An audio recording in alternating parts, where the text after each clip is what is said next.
Hi, I'm Miranda. And I'm April, This is American Dreams, The Missing Future. a podcast about missing children in America. Today we're going to be talking about Nicole Silvers.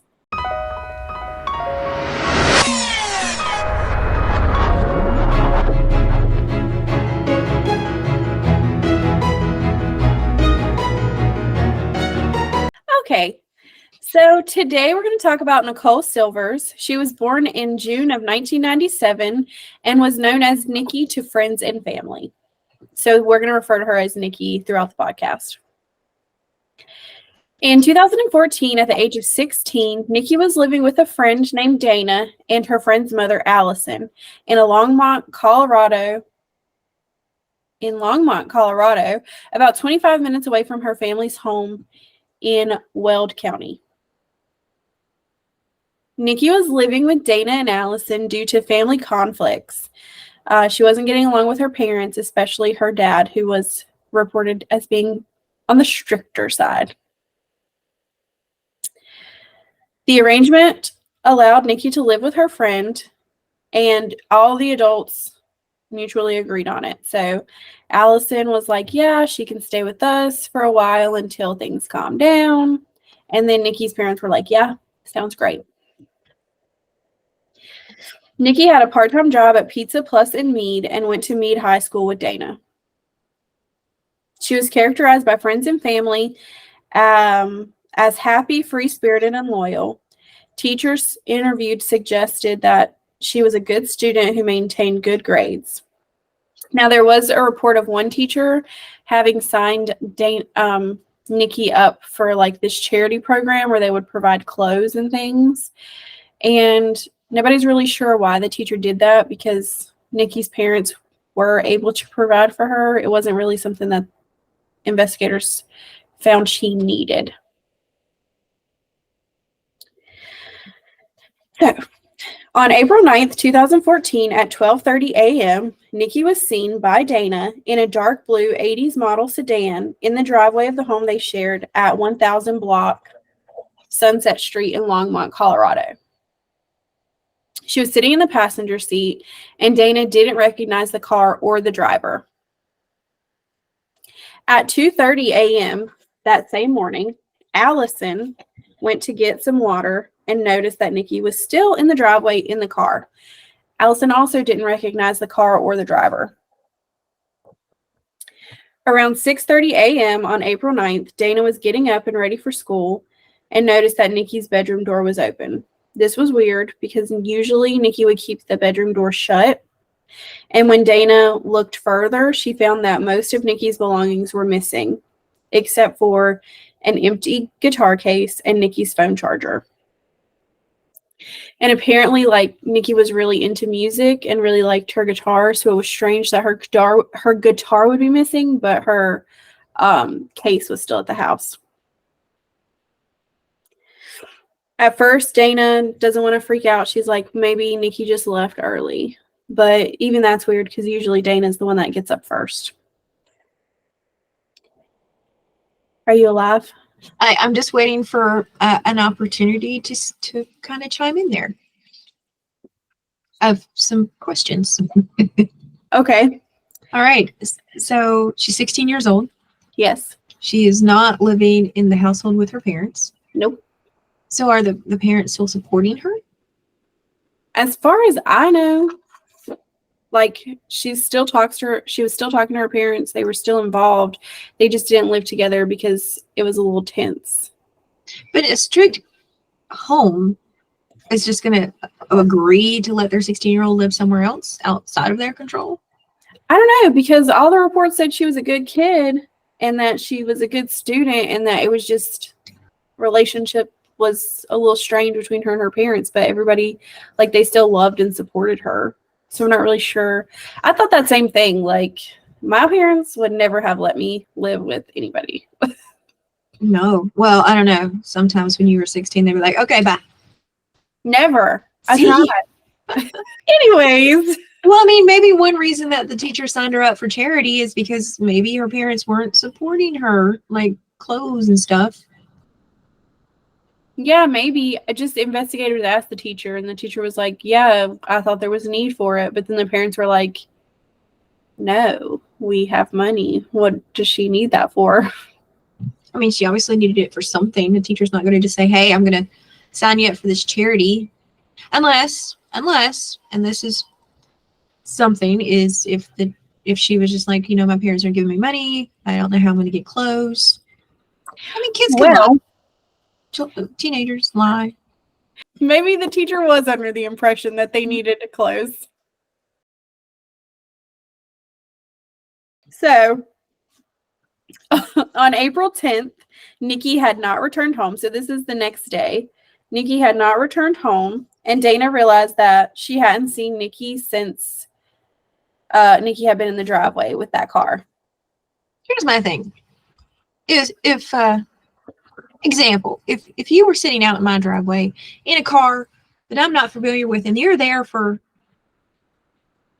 more than 5 minutes, I'm going to trot myself out there and say, hey, what's up? Who is this? Why are you there? I mean, yeah, but you were kind of like a parental figure in my childhood. And I don't know that Allison was. Like, maybe she was just like, yeah, she can stay here so that she doesn't run away and live on the streets. Okay, even if I was let's say now, okay, and you were brought here in a weird car, my face is going to be in this window looking out there to see who in the world it is, get a description, and probably At 2:30? Yeah.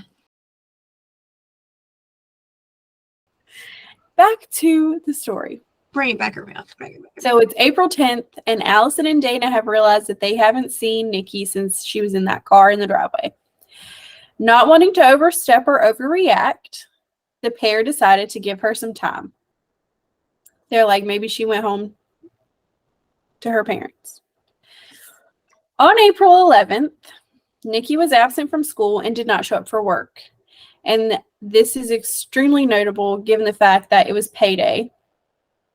So if you're running away, anybody on payday would be like, I am there with bells on. I need that money. Yeah. So this is where people started to really get concerned, right? But what year was this? 2014. Okay, you had direct deposit in 2014. Maybe but they also didn't call the police yet. Was it 48 hours? She went missing on the 9th. Like the last time anybody saw her was 2:30 a.m. on the 9th. This is now the 11th. And we're concerned, but we're still not calling the police.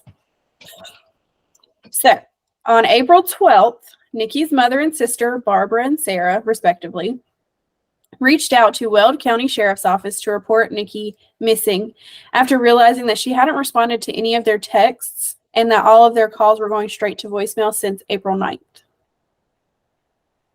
Is this normal? No. That's why they went to police. And on the 12th. Yes. So Nikki had a history of running away, but would always come back in 1 to 2 days. So the fact that she didn't collect her paycheck from work, she didn't return any texts or calls, and it's been like 3 days now and she still hasn't returned. Now people were sounding the alarm bells and were a little concerned. A deputy did go to the family home and take a report, but of course, because she had a history of running away, there was no urgency. It wasn't like we got to hit the streets and find her, even though they're already 4 days behind. But whatever. I mean, does anybody even know if it was a male or female in the car? Did they not look? So at this phase in the investigation, they don't know who it is, but they do find out later who it is. So I'm not going to spoil that. But I'm just saying the general reporting of the incident, did they not say, oh, she was in a car, this make, model, year, color, with a male or female? They did have the make and model of the car, the dark blue 80s model sedan. I actually heard somewhere that was an Oldsmobile, but I don't know if I only heard that one place. So, but I'm not sure if they didn't recognize the driver or if they couldn't see the driver. Well, that's what I'm saying. If there's a weird car hanging out in front of my yard, I'm going to stare at it like really hard. And if it still sits there, I'm going to get closer to it and say, what's up? Why are you in front of my house? They weren't really concerned. How is that not concerning? He didn't have a car, so she was getting rides from other people. So I guess cars that they didn't recognize with Nikki in them was not uncommon at the time, because we'll get to that. So on Sunday, April 13th, the family, so this is the next day, they filed the report on the 12th, but on the 13th, they decided to have her case reclassified as a missing persons because it was like 4 or 5 days. No texts, no calls, no nothing, and no check. She hadn't picked up her check. That's like number one red flag right there. She didn't get no money. Well, how do you run away with no money? You walk out the door and just start walking. That's how you do it. This didn't seem logical. Anyways, this on April 13th is when law enforcement really started getting evidence and trying to create a timeline of when she was last seen. Oh, well, they could pitch in. So, as I had mentioned previously, Nikki's car had recently broken down, and she was relying. I did like 2 seconds ago. She was her memory. Yay! She was relying on friends and coworkers for transportation, but she was also hitchhiking. Not smart, guys. Not smart, but people still hitchhike in 2014, I guess. I mean, today, do they hitchhike? I don't know, but I do remember. I have this distinct childhood memory of mommy picking up a hitchhiker, and I was so mad at her. I was probably like 9. I was maybe younger. I was so mad at her, and I was like, he could have killed us. That sounds about like something you would say. I'm just surprised she picked up a hitchhiker, honestly. I was so freaking mad. I was like, what are you doing? He was polite. Your anxiety has just been from birth, I think. Straight out the womb. I think it was in the womb too, but whatever. Whatever floats your boat. Oh my God, don't let me be born into this world. You're like, no, not the light. Reverse. Yeah, my anxiety's not a joke, guys. It's not a joke. I mean, it is right this second. I make it a joke often. You do. It's like, my anxiety. I'm in a toxic relationship with my mental health. So anyways. I think we all are in a toxic relationship with our mental health, but in 2023, absolutely. What they call that? Yours is say something like new age. I don't know. It's a vibe. That's the word I'm going to use. It's a vibe. Health is not a vibe. That's the problem. I mean, I do not get some of these things that people say, like it's flame or Fire. that. It's fire. Never. I don't know. It's fire. That is so flame. It's a new thing. It's our first t-shirt. I don't care what anybody says. Look, we're a little too premature for merch, okay? No. Mm-hmm. All right, let's reel it back in because this is our short episode. I think we finished. On April 8th, Jesse, a coworker, had given Nikki a ride home, but he was not the person that they had seen in the driveway at 12:30 and 2:30 a.m. So he had This is a.m.? Yeah, so he dropped her off April 8th. He dropped her off sometime. And he says he is not the person that Dana and Allison saw in the driveway on April 9th at 12:30 a.m. So that means he took her home and then somebody else came to meet with her. Wait, who's Allison? Dana's mom. Who's Dana? The friend she lives with. Okay. Should we just start over? Were you listening to any of this? Did I not mention short-term memory? All right. So I'm gonna write it down so I remember now. neither Dana or Allison heard Nikki come inside that night either. So how'd her stuff go missing? Huh? How'd her stuff go missing? I don't know, actually. I have no answers for that question. They don't have any like alarm system. Look, I'm asking relative questions here. No. Did they not have any type of alarm system? No, I don't think so. Not even a dog. They didn't hear her come back into the house. They saw her in the driveway, but they never heard her come in. So what did she do? Just like she's in a room and she got all of her stuff out and poofed it right back out, threw it out the window? That's the mystery of it all. I don't know. Maybe they're heavy sleepers. Maybe she just opened up a portal into her room and just dumped her stuff into it and it went wherever it was supposed to go. Just because they didn't hear her doesn't mean somebody didn't go in the house. It just means they were probably asleep. And they didn't wake up. Well, they were up at 2:30 in the morning. You know, I have an alarm system. You can hear my alarm system talking from my bedroom, okay? Maybe that's what's wrong with your mental health is inanimate objects talk to you. I can trip the alarm, make it go off, punch in the code to turn it off. Open the front door and have the thing go, front door open. And my husband and children are still snoozing, okay? I literally do this 3 mornings a week. Well, I do it, I go out, nobody wakes up. Look, if I could sleep like a child, life would be so much better. I'm not going to sleep like your husband. I want to sleep like a child. It's just so pure. You wouldn't hear anything. I'm like, I could kill you and you wouldn't know. And literally, I'm not quiet leaving either. I'm like running into the screen door. It's like, it's just like suffocation is coming for you. No, we have cameras. They would know. Not in your bedroom. They would never. We have cameras on all entry points for our house. They wouldn't see anybody coming in or out but me. It's pretty obvious. Nuh-uh. It's going to be like Nikki and have a portal open up into your room and you're just going to jump into it. You're so ridiculous. No, I'm not. Back to the timeline. April 9th, Nikki is supposed to meet with her cousin Michelle for lunch. Nikki does not show up.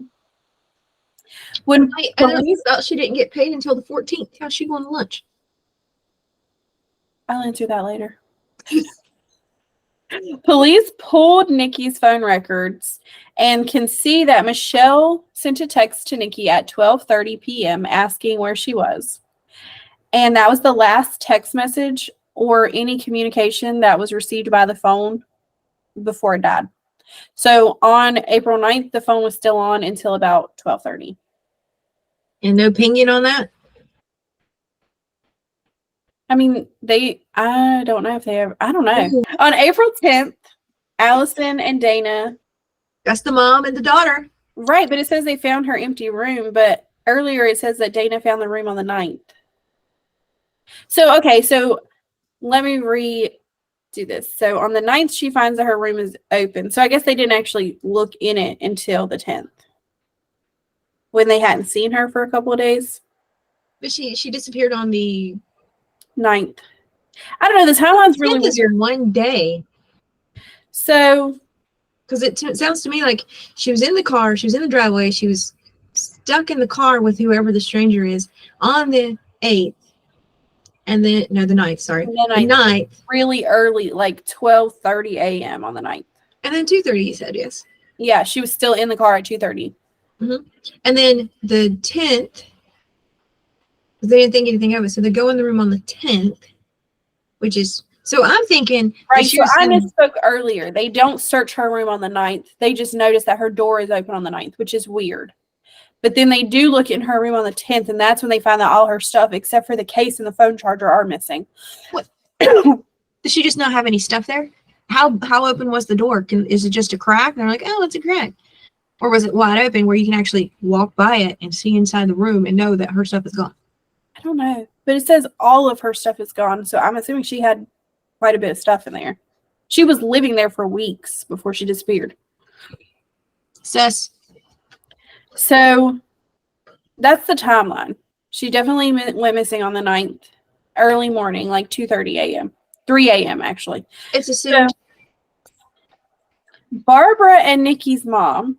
I'm sorry, Barbara is Nikki's mom. I was about to say Barbara and Nikki. Well, then who's Barbara?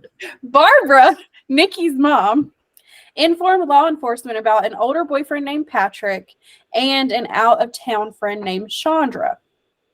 And the reason that she mentioned these people is because Nikki had made comments previously about moving in with one of them, but this is before the agreement to move in with Dana had happened. So Patrick was her 18-year-old boyfriend.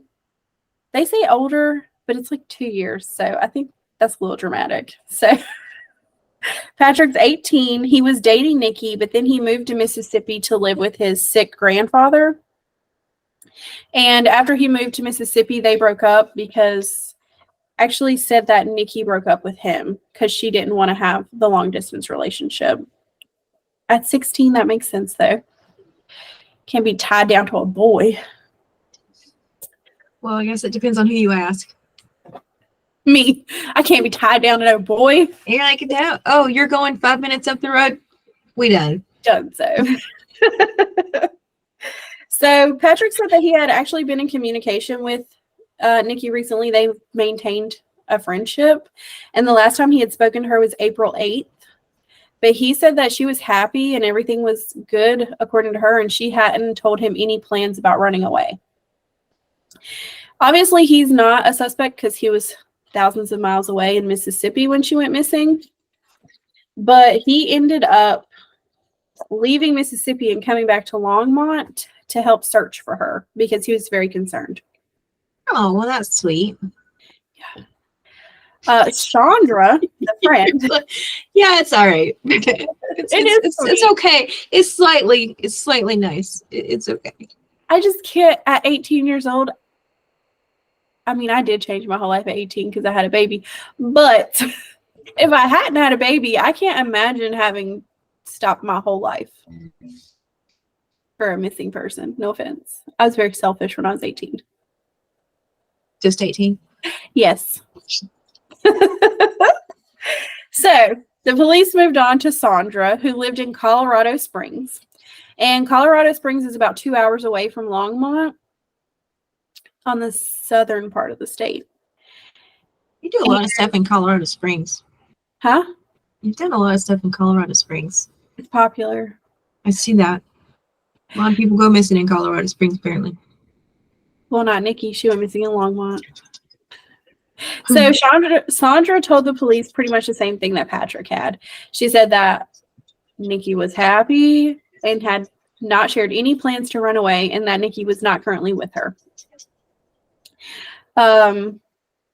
At this point, they have a couple leads coming in from all across the states. They didn't really go anywhere, so there's not much about them. It was just like sightings. Oh, we saw her here, here, here. And police followed up on it, but nothing ever came of any of the sightings. Was there a reward? Reward? I actually don't know. I didn't see anything about a reward anywhere.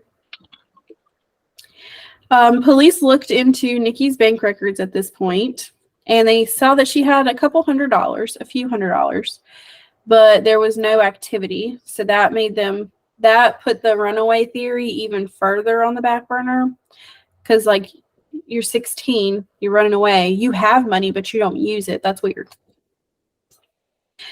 And did I say there was no activity? Yeah.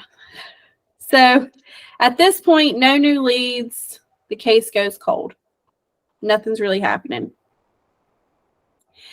Until 2 years later, in September of 2016, a Longmont patrol officer found Nikki's car abandoned in front of a house known for drug activity.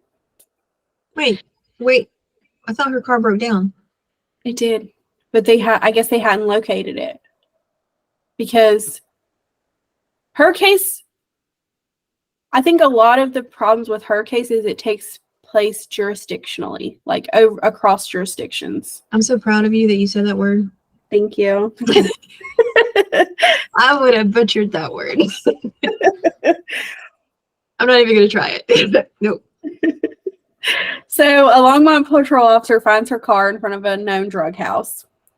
And he runs the plates and the VIN number and everything, and it comes back associated with her missing persons case.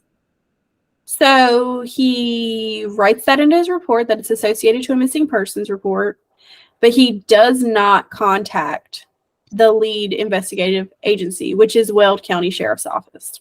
I mean, wouldn't that be like one of the steps? It's the first step. So, but instead he calls and has the car impounded and towed off to the impound lot. Makes perfect sense.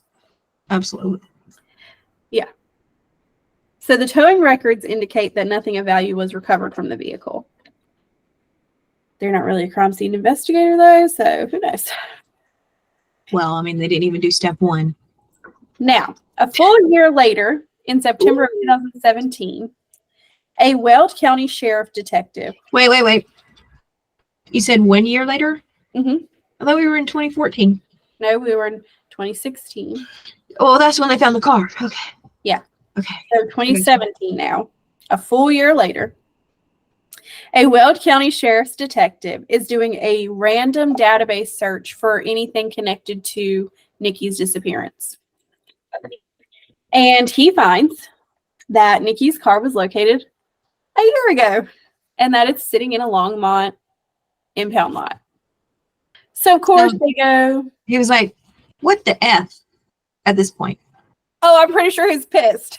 He's like, wait a damn minute. And I know, like, I feel like there was some drama because there was actually a statement released stating that Longmont never had jurisdiction over the case. So I feel like some drama came out of this. Well, I can only imagine. Yeah. He's like, pump the brakes. Why did you call us? What do you mean? You know, I feel this investigator's pain. I really do. I mean, just doing my job where I'm at, and when people don't do what they're supposed to do, it drives me absolutely bonkers. Yes. Yeah, I mean, details are important, and my job consists of details, and so does his job. So I feel his pain. I feel it. Down deep. Anyways, 2017, the detective's like, what the F?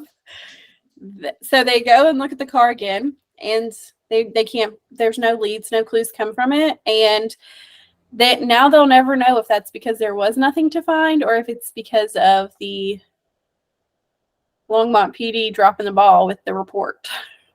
We'll never know. Well, wasn't that a nice way of putting it?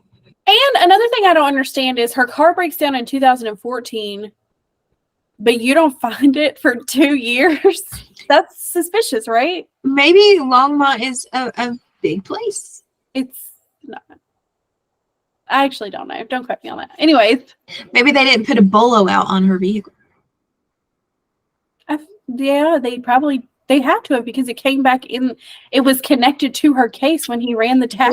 Look, I'm trying to give them something. Listen, we don't make excuses for incompetence here, okay? Do better. Maybe they were new. Maybe they didn't read the full manual. Human is to error. Do better. Glad I don't work for you. Yeah, I kind of do. So, moving on. In 2019, Detective Castilian officially took over Nikki's case. And, drumroll, please. In 2020, Detective Castilian finds out that the owner and the driver of that car is none other than Nikki's older sister, Jessica, who at the time was estranged from the family. So nobody knew. See, this is my point, is if there's a strange vehicle near my house or in my yard or in my driveway, I'm going to know if it's a male or female, slight description of the person. The fact that the mom didn't even list her older sister as a possible point of contact is insane to me. I was going to ask, did she have any siblings? Homegirl was excommunicated, okay? You are no longer part of this family. Okay, so let's circle back here. Mm-hmm. So Nikki here, she leaves home because of strict parenting, or that's what is stated, yes? Yes. So she has an older sister who is excommunicated from the family. Nikki. Do you want to know why? Well, let me go through my description. Okay. I was just going to say now Nikki is living somewhere else. Now you can. Jessica had a heroin addiction. Heroin.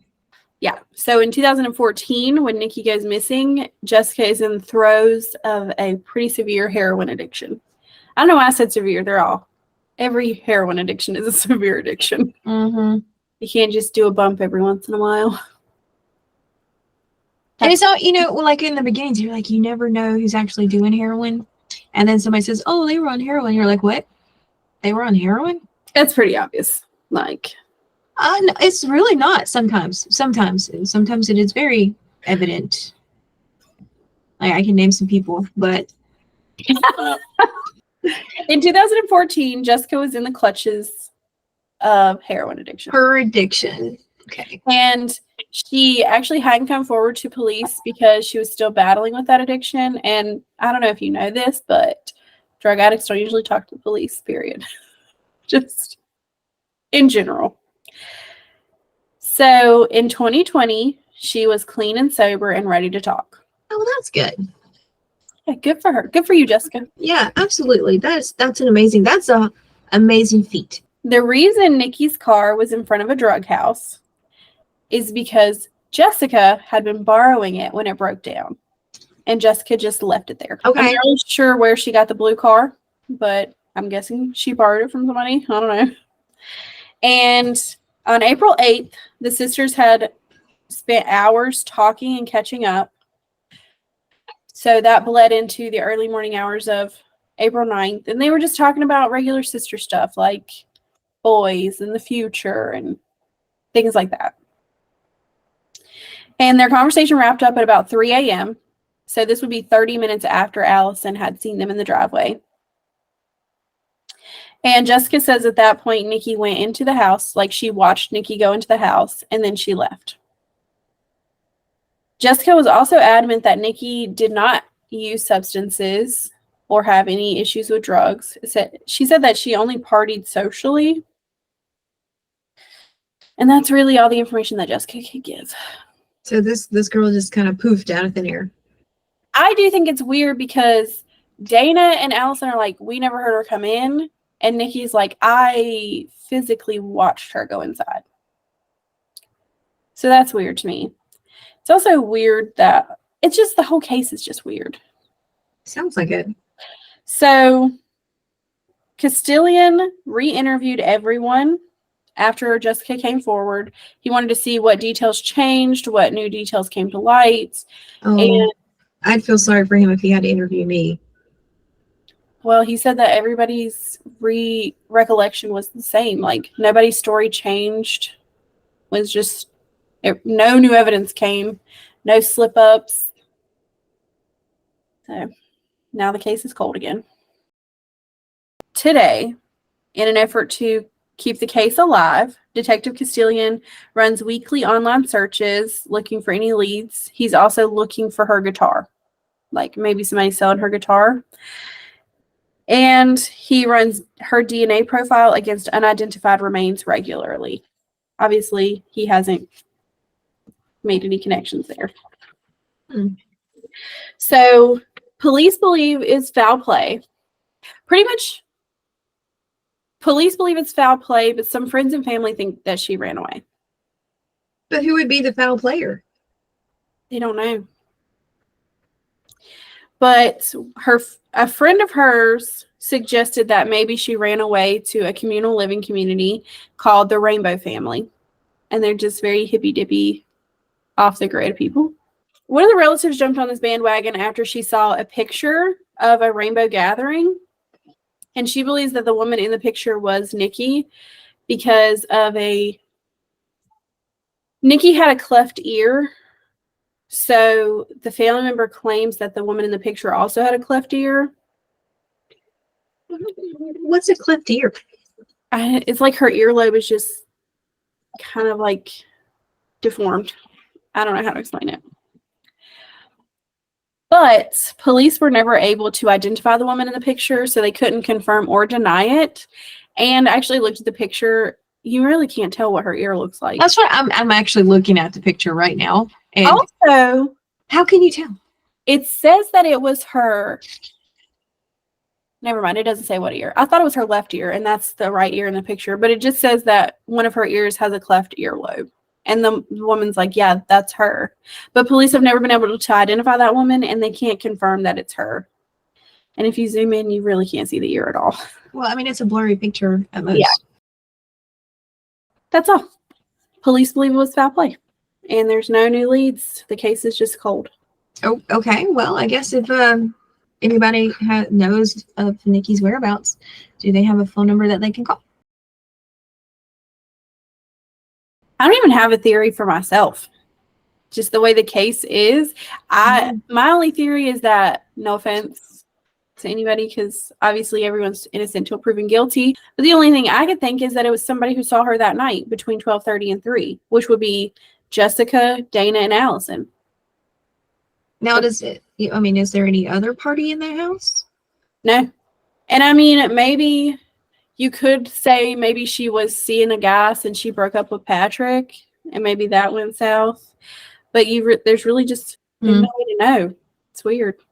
It is weird. That's just odd. Just disappears at 3 o'clock in the morning. Somebody's got to know something. You would think. Because, I mean, all of her stuff is gone. And she would be an adult now. She would be like 23 now, right? Ish. 26, 27. Yeah, I don't even know how old you are. So. I'm 28. And she's 2 years younger than me. So she would be 26. Okay. And if you're alive and out there, Nicole, just tell the police you're alive, and then they'll close your case and everything's fine. Yeah.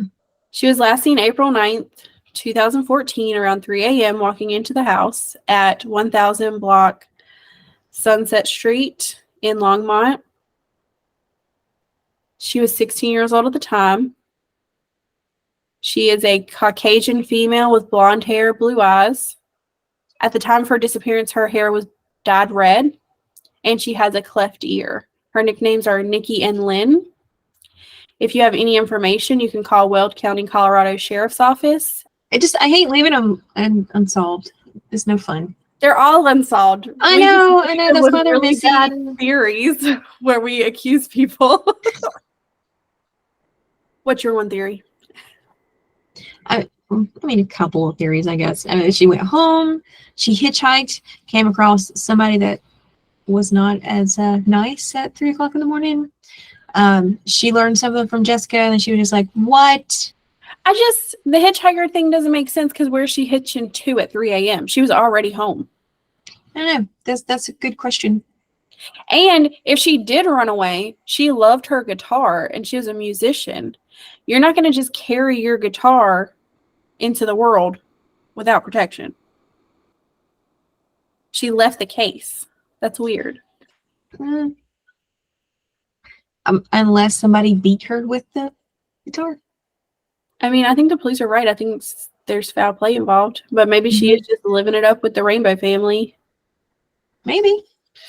We don't know. Maybe. I mean, is the Rainbow people or Rainbow family prevalent in Colorado? Do they have a gathering there in Colorado that she knows about? Does she run with the Rainbow people? Because, you haven't heard of the Rainbow people, but I've heard of the Rainbow people. During gatherings is the only time that they come together en masse. So regularly, the Rainbow family members are just scattered throughout the United States. It's from what I understood from my research. Right. I mean, they do have oh my God. We know somebody in the Rainbow family. Why did I just not realize that? I don't know. But anyways, that's what we got. That's all there is. Okay. Unfortunately. Okay. And it does kind of leave us on a sad note, but yeah, it's a mystery. All right, that's all we got for today. Okay. Well, everybody, thank you for listening. Thinking we're nuts. Please subscribe, follow. Yeah. Comment. How we're doing. Until next time. Bye. Bye.